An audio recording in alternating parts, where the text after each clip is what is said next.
The point is that at some point we're going to get through this, and by 2031, we're going to be sitting at close to $600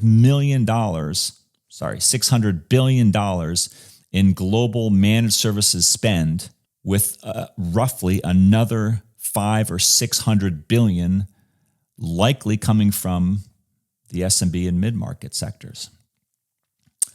So if I was you, what would I be doing with this information? Well, I would be planning. I would be planning for growth.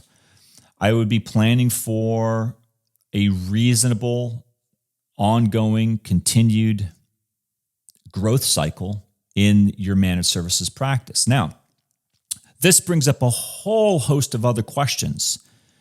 If I'm a VAR making 50 to 60 or 70% of my revenue from reselling hardware or software, and I'm looking at this report, or I'm listening to this podcast or watching the podcast, and I'm saying, well, how do I capitalize on that money over the next 7 years? It's not by being a VAR. I'll tell you that.